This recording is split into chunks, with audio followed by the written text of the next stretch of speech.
Bienvenidos a esta nueva miniserie del podcast llamada Multilingüismo Consciente. Mi nombre es Rebeca Imbert, lingüista y especialista en bilingüismo infantil y crianza multilingüe. Mi nombre es Laura Morgenthaler García, soy profesora de lingüística y sociolingüística en la Universidad de Bochum en Alemania y especialista en lengua y migración, temas que llevo investigando desde hace más de 20 años. Y en esta miniserie se juntó la profesora con su exalumna para traerles la experiencia en el área científica y social en un solo lugar. Quédate con nosotras y disfruta de estas charlas sobre multilingüismo consciente.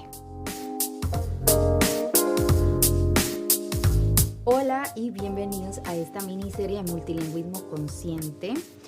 Esta será una miniserie de 3 episodios donde discutiremos temas relevantes para las familias y esta vez no voy a estar sola, voy a tener a mi co-host Laura Morgenthaler, así que estoy muy contenta de poder traerles estos temas tan relevantes para nosotros, las familias multilingües. Laura, tú mejor que nadie sabes cuántos mitos han rodeado el tema del bilingüismo. De hecho, hubo una época en los años 50, 60 donde se decía que un niño bilingüe era semilingüe o halbsprachig, como se dice en alemán, que no habla ni una ni la otra lengua bien. Y este mito se extendió fuertemente en muchos ámbitos de la educación y aún en profesionales del área infantil.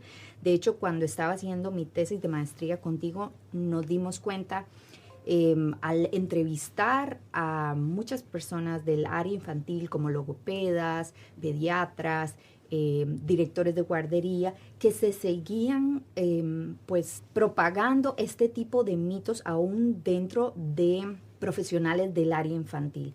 Mitos como, por ejemplo, el niño bilingüe empieza a hablar más tarde o muchas lenguas al mismo tiempo pueden causar confusión, etcétera, etcétera. Y una de las preguntas que yo más recibo de las familias es si los niños bilingües escuchan la mitad del día una lengua y la otra mitad del día la otra lengua, entonces no podría pasar que no sea suficiente input en ninguna de las lenguas y ese niño al final termine no hablando bien ni una ni la otra. ¿Cómo argumentarles a las familias que la crianza multilingüe no causa retraso en el lenguaje y que también este niño que se rodea de varias lenguas va a hablar también la lengua del medio social, aunque en casa no se hable? ¿Qué dice la ciencia al respecto y cómo podemos darles bases a las familias para que puedan entender este proceso mucho mejor? Pues muchas gracias por la invitación, Rebeca, a estar aquí. Estoy muy contenta. Este tema que dices es un tema largo, ¿verdad? Porque precisamente este término de semilingües, ¿verdad? Es decir, de que un niño es, digamos, nunca es completo, los niños bilingües, partió en gran medida desde la propia lingüística y esto ha sido bastante triste por un lado y también, como tú dices, a partir de ahí se ha extendido este mito socialmente de que las niñas y los niños bilingües o multilingües al final no hablan bien ninguna de sus lenguas, ¿no? Aquí tendríamos que plantearnos distintas cosas. Uno, ¿qué significa hablar bien o tener una competencia alta, verdad? Tú siempre hablas mucho de esto también en redes sociales, qué significa la competencia lingüística y que la competencia lingüística en niñas y niños multilingües nunca funciona de la misma manera que en niños monolingües y que lamentablemente la investigación durante muchísimos años ha tenido, digamos, una lente monolingüe al investigar el multilingüismo, especialmente el multilingüismo infantil. Laura, cuando dices lente monolingüe, ¿a qué te refieres exactamente?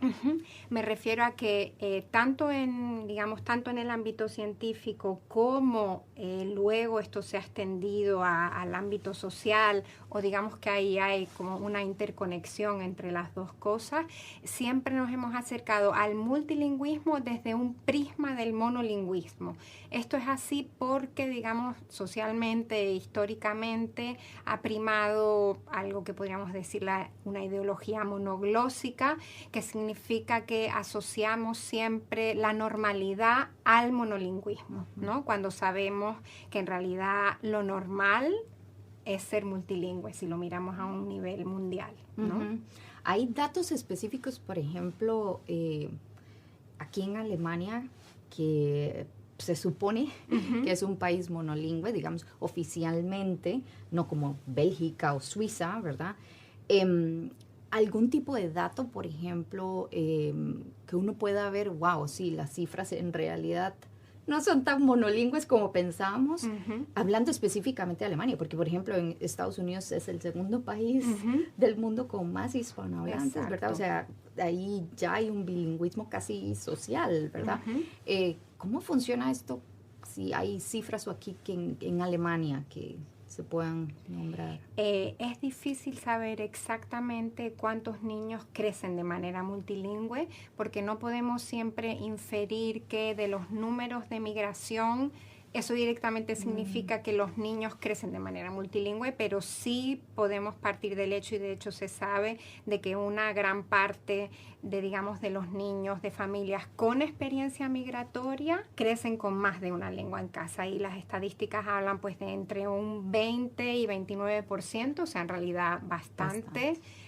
Grande. Y aquí, por ejemplo, en este Bundesland en el que estamos, en Nordrhein-Westfalen, en algunas zonas hablamos de hasta un 40% de niños en edad de escolarización que vienen de casa con otras lenguas que no son solamente el alemán. ¿No? Sí.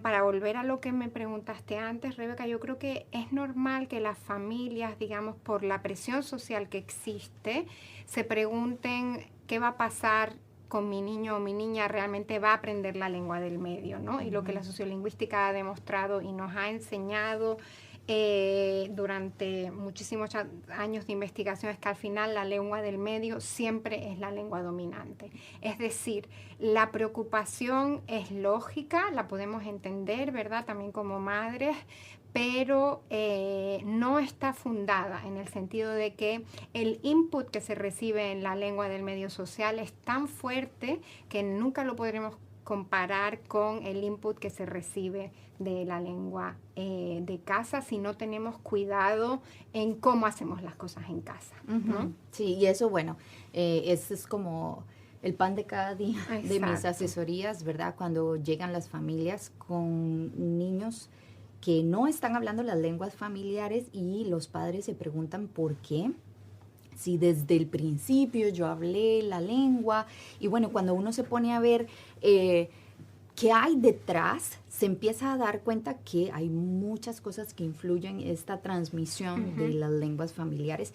Hoy en este podcast, en este episodio específico, no nos vamos a meter como de fondo en todo el asunto de actitudes lingüísticas y la historia migratoria, pero ya las personas que escuchan este podcast ya desde que empezó saben que es algo que influye directamente la transmisión de esa lengua de herencia, cómo yo como madre o padre me siento hablando esta lengua en el nuevo país de acogida y qué tan constante está siendo realmente esa transmisión de la lengua en el día a día, porque a veces estamos en el modo, digamos, alemán o inglés o en el modo de la lengua del país y nos cuesta muchísimo cambiar de lengua con nuestros chiquitos. Entonces esto es algo pues de lo que siempre hablamos en mis asesorías y tratamos de analizar qué es lo que está sucediendo detrás, ¿verdad? Porque lo que vemos es la punta del iceberg y en realidad hay mucho más que ver por debajo. Ahora, respecto a esto de que el bilingüe empieza a hablar más tarde, de que, ¿cómo hago yo para explicarle a una familia? Bueno, mi hijo pasa medio día en español, por decir así, y medio día en alemán. ¿Cómo puedo yo sustentarle o argumentarle a, qué sé yo, la suegra, la familia, los amigos, personas que a veces es por interés, por sí, que quieren ver que el niño esté bien y por preocupación, ¿verdad? ¿Cómo argumentarles que no va a pasar nada, ¿verdad? Que este niño tiene la capacidad de aprender 2 o más lenguas al mismo tiempo. ¿Existe algo así, como se podría decir que hay una habilidad innata en el ser humano para adquirir lenguas? Sí, desde luego que sí. De hecho, que se sepa, no hay un límite en referencia ni siquiera al número de lenguas que se pueda adquirir, sobre todo, que se puedan adquirir sobre todo en la infancia temprana. Digamos que este multilingüismo de la infancia temprana, yo creo que esto es importante que las familias lo entiendan. Además, funciona, digamos, cognitivamente o digamos neurolingüísticamente de manera distinta a un bilingüismo tardío o a un bilingüismo consecutivo, ¿no? Uh-huh. Es decir, que por ejemplo ahora en estudios sobre el léxico mental, esto es súper interesante, se ha descubierto que niños y niñas bilingües simultáneos guardan, digamos, en su léxico mental, eso es decir, como si tú dijeras en su diccionario mental, ¿verdad? Guardan todos los ítems semánticos de las dos lenguas en el mismo lugar y esta zona del cerebro siempre está activa. Por eso se dice que las lenguas de los niños siempre están activas, aunque los niños siempre saben distinguir en qué modo de lengua están, ¿no? Por ejemplo, digamos, nuestros hijos están en un modo de lengua con nosotras en español, a lo mejor entre ellos en alemán o con sus amigos en alemán, etcétera, y los niños tienen esta capacidad lingüística integrada de saber qué lengua hablo, con qué persona y en qué momento, ¿no? Y digamos, esto no es algo en lo que en realidad haya que poner un esfuerzo extra, ¿no? Sino digamos que es una capacidad lingüística innata, integrada, que se desarrolla en el propio, o digamos, en la propia crianza multilingüe. Y ahí entonces es algo que yo siempre les digo a las familias, es lo que es indispensable para que esto suceda es la interacción social. O sea, necesita haber interacción humana. Por eso yo a veces con esas apps que hay para bebés y así, ya tú sabes, o sea, es indispensable porque si no hay interacción humana con ese bebé, con ese niñito pequeño, va a ser entonces muy difícil que ese niño llegue a adquirir esa lengua realmente y tenga esas habilidades verbales, ¿verdad? Para usar la lengua activamente en situaciones sociales.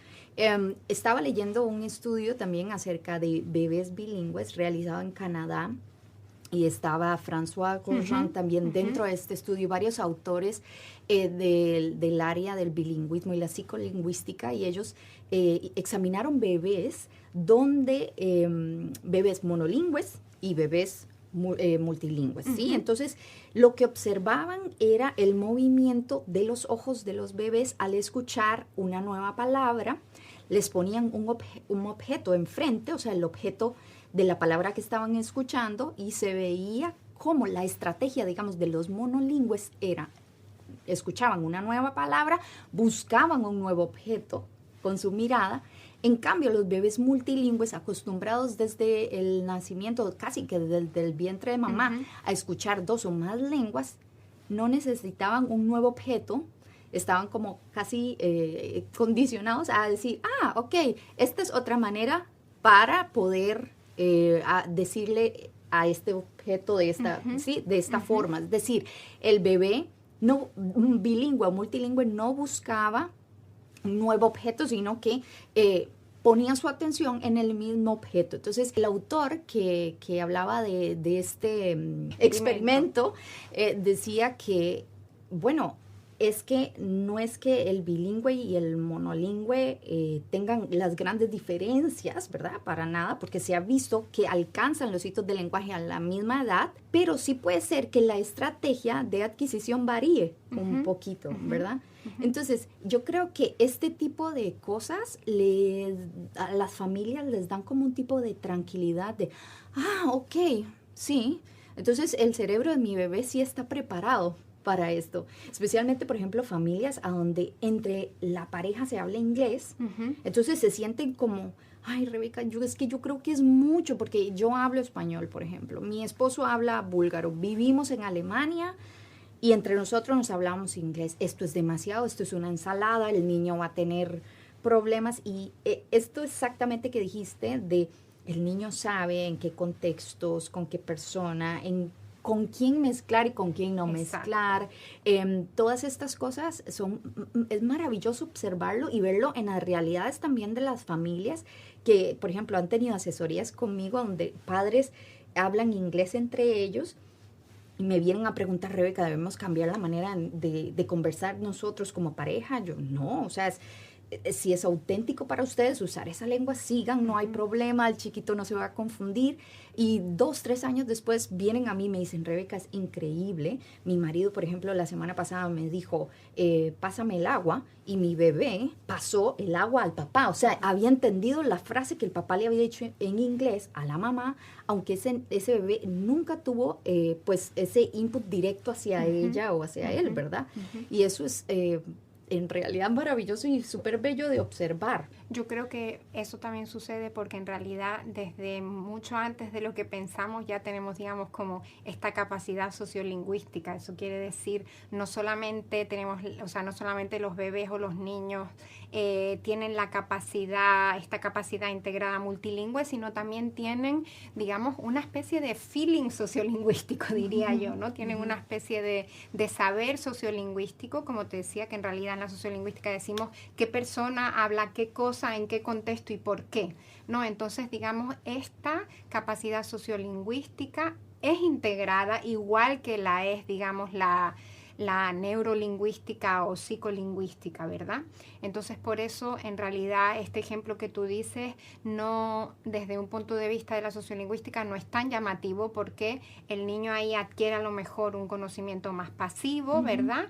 Pero al final lo adquiere justamente por eso, porque no hay límites ni en la capacidad cognitiva y tampoco en la capacidad sociolingüística, ¿no? Las dos. Ay, sí.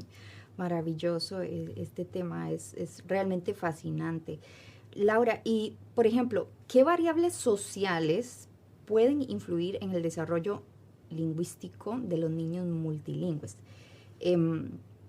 Porque hay muchos casos que vemos, por ejemplo, en las escuelas de niños bilingües sucesivos, donde directamente pues se le echa la culpa a la lengua, ay, es que no está avanzando tanto en la escuela porque en casa se habla otra lengua. ¿Hay algo desde la perspectiva sociolingüística que podamos pues argumentar para que estas familias estén tranquilas de que no hay que abandonar la lengua familiar para que el niño tenga un mejor rendimiento académico en la lengua del medio social? Yo creo que yo entiendo a las familias, Rebeca, porque la presión social es muy fuerte. Entonces, la presión social viene de todos los lados. Viene del pediatra, viene de la escuela, viene de otras familias, de otros padres y madres, ¿no? Entonces, digamos que yo no quiero minimizar esta preocupación de las familias porque, de hecho, las entiendo muy bien. Y lo importante yo creo que es, confiar en el proceso, y por eso creo que este concepto de multilingüismo consciente o bilingüismo consciente es tan importante, porque creo que es necesario que las familias entiendan, digamos, su propio estar sociolingüístico, ¿verdad? Su propia historia lingüística dentro de la familia, y también creo que ser muy conscientes de qué estamos haciendo, ¿no? Y yo creo que ahí es donde las familias necesitan ayuda como para poder soportar esa presión social. ¿Qué ocurre? Que como siempre, digamos, el conocimiento pues es más accesible o menos accesible dependiendo pues precisamente de distintas variables sociales, ¿verdad? Como puede ser el tiempo que se lleva en el país de llegada, ¿no? Como puede ser el propio conocimiento de la lengua del país de acogida, como puede ser el propio nivel sociocultural, ¿no?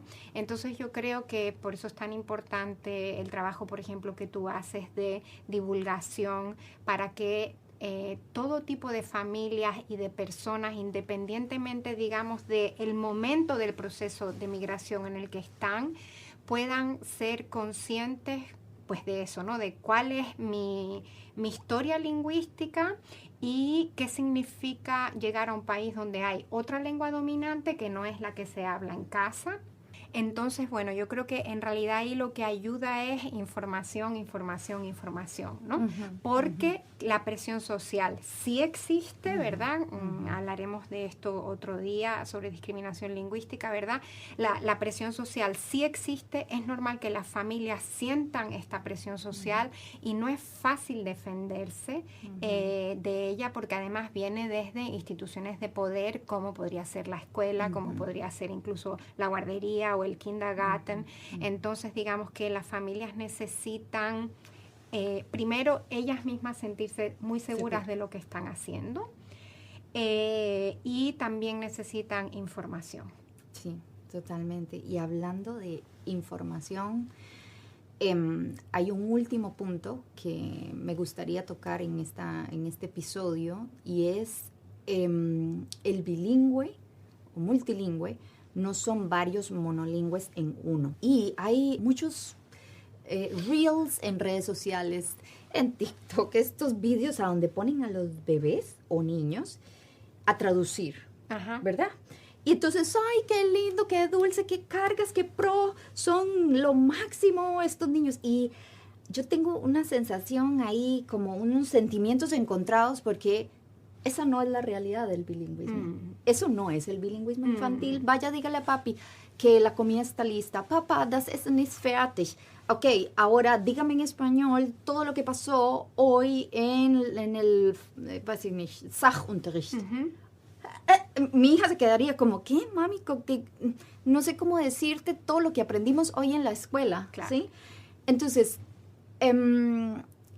yo lucho, ¿sí? Con este tipo de cosas y las personas que están en mis asesorías, que vienen a mis programas, que están en mis grupos o talleres, aprenden esto desde el momento uno, ¿verdad? Lo que autores explican como el principio de complementariedad y esto.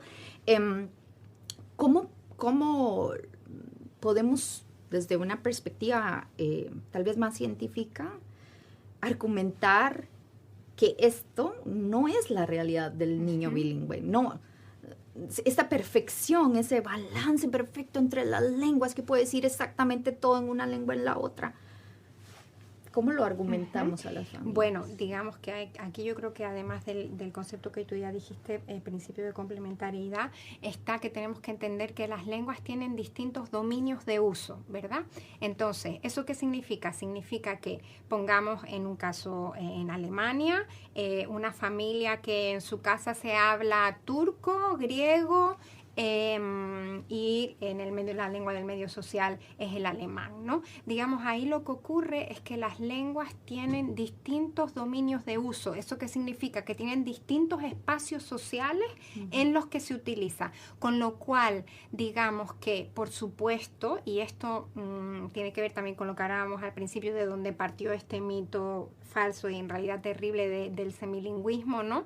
Lo que ocurre ahí es que en realidad lo que hay son distintos contextos de uso, con lo cual, digamos, sobre todo al principio, ¿verdad? En las primeras épocas de adquisición del lenguaje, es normal que en unas áreas, si nos referimos, por ejemplo, ahora al vocabulario, ¿verdad? A la parte más léxica, esté más desarrollado para el ámbito doméstico, ¿verdad? Digamos, los campos semánticos relacionados con la cocina, con, no sé, con el baño, con la casa, con las relaciones familiares, con las rutinas, etcétera, mientras que, digamos, otro tipo de vocabulario, pues más el que se adquiere en la escuela, juegos que a lo mejor también son, digamos, típicos de ciertos lugares, ¿verdad? O digamos que tienen un bagaje cultural diferente en unos sitios y otros.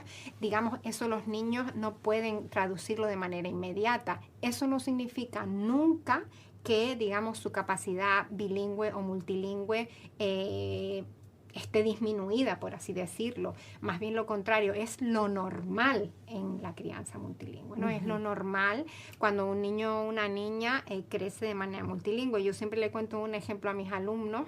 Esto puede ocurrir incluso, digamos, en la adquisición léxico-morfológica. Por ejemplo, mi hijo mayor, hubo una época, era bastante pequeño, no sé, tendría a lo mejor 2 años, ya 2 años y medio, yo diría que entre 2 años y medio y 3, él conjugaba conjugaba verbos españoles en alemán, ¿no? Uh-huh. Y yo me di cuenta un día, estando embarazada de mi hijo Ismael, del segundo, embarazada de mi segundo hijo, que me dice, mamá, me dice, al principio, dice, tu barriga era pequeña, dice, un dan, y dices que crees, ¿no? O sea, él ahí lo que hizo fue el verbo crecer, ¿no? Lo conjugó en alemán. Claro, ahí en esos casos a veces se saltan las alarmas, ¿no? También lo sé de alumnas y alumnos que siempre me dan este tipo de ejemplos, ¿no? Y yo siempre digo, ¡qué magnífico! Total. Qué magnífico que ocurra eso, porque significa que el niño o la niña tiene una alta competencia en ambas lenguas, la está adquiriendo, de hecho, tan alta que puede conjugar verbos de una lengua en otra. Y además, este tipo de fenómenos desaparecen relativamente rápido. Con el tiempo. Y además, en realidad, nos tienen que dar, como padres y madres, la certeza de que, esto está funcionando. Sí, ¿no? Y por ejemplo, mi bebé que tiene 2 añitos y medio, él dice, shívame, mami. Ajá, Shiva, ¿verdad? Que lo empuje. Exacto. Y esa combinación que el entender, y ahí volvemos al conocimiento, ¿verdad? El entender cómo funcionan estos procesos en nuestros niños nos hacen a nosotros, padres, muchísimo más empoderados, muchísimo más seguros para saber también qué responder cuando el pediatra, la maestra, el señor del bus y quien sea trate de involucrarse y meternos miedo, porque, ¿verdad? A veces es casi siempre, por ignorancia. Claro.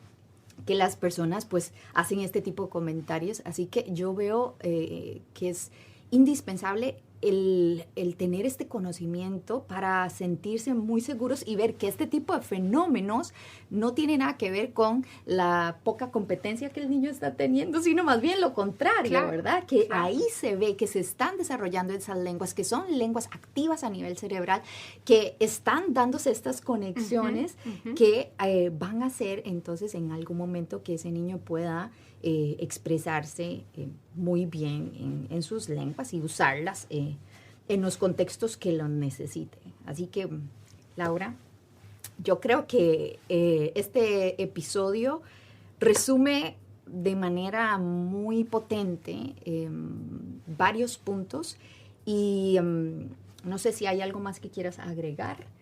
A lo mejor solamente agregar lo que estábamos diciendo antes, que yo creo que es importante como este proceso de que las familias se conciencien de los distintos aspectos, ¿no? Y eso tú lo haces en tu trabajo cotidiano, y yo creo que eso falta un poco en el área académica, ¿no? Que digamos, ya lo hemos hablado muchas veces tú y yo, como transferir los conocimientos de la academia más a la práctica, y también sobre todo en este proceso de concienciar a las familias, ¿no? Porque al final este conocimiento te da tranquilidad y, si lo podemos decir hasta de algún modo, te da un cierto poder en el sentido de no, porque como la presión social es tan fuerte, como de tener tus propias respuestas a esa presión social, ¿no? Totalmente. Mil gracias por haber llegado hasta aquí, por haber escuchado hasta aquí. Nos vemos en el siguiente, nos escuchamos en el siguiente episodio de esta miniserie de Multilingüismo Consciente.